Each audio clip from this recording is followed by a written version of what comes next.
Madame, Monsieur, bonjour. Je suis Vincent Larosa, votre chargé de relations chez AXA IM Select. Je vous souhaite la bienvenue dans cette nouvelle édition de notre Parole d'expert, présentée par notre Head of Portfolio Management chez AXA IM Select. Il aura le plaisir de parcourir avec vous les événements ayant marqué les marchés financiers ces 3 derniers mois et vous expliquera dans quelle mesure ceci a influencé nos résultats. Il vous exposera ensuite ce que nous pouvons encore attendre du prochain trimestre. J'espère que ce petit film vous permettra d'avoir un bon résumé des derniers développements intervenus sur le plan macroéconomique. Je reste naturellement à votre disposition pour toute question supplémentaire. N'hésitez donc pas à me contacter par email ou sur mon GSM. Je vous remercie de la confiance que vous nous accordez chaque jour.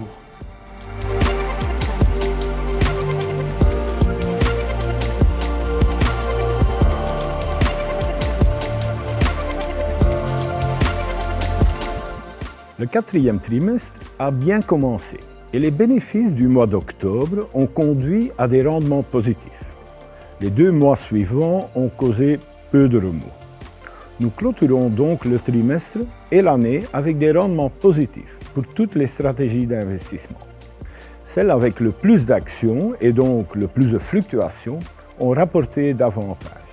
De même, le segment obligataire a affiché de solides performances. Les obligations des pays en développement et les obligations convertibles ont en effet généré des rendements comparables à ceux des actions.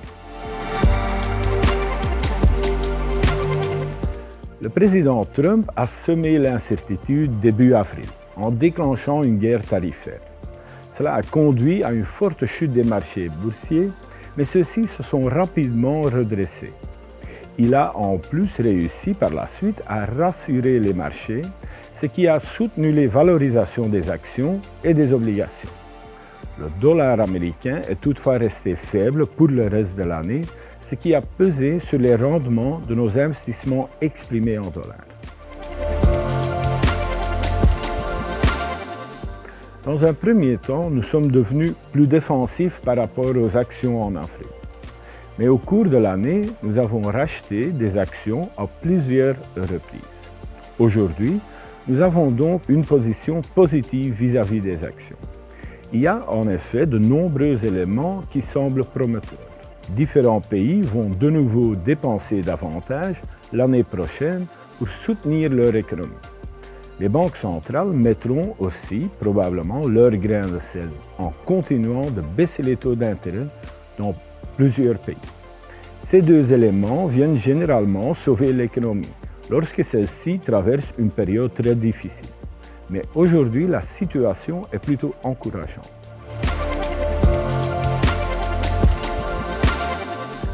Nous avons été majoritairement positifs cette année vis-à-vis des obligations à haut rendement, car nous partons du principe qu'il n'y aura pas de récession.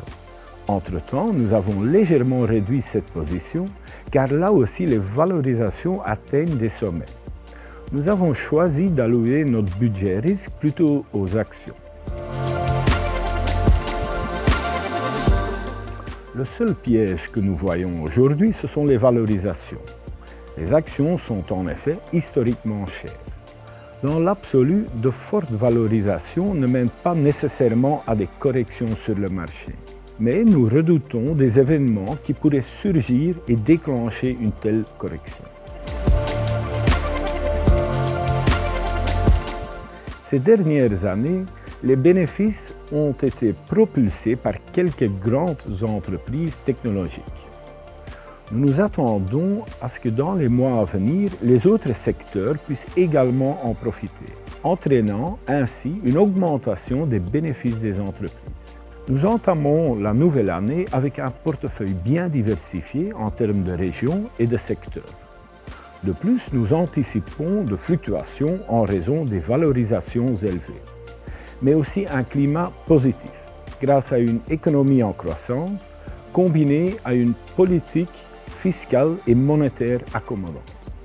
Il me reste à vous souhaiter, ainsi qu'à vos proches, une merveilleuse année 2026 et vous dire à bientôt.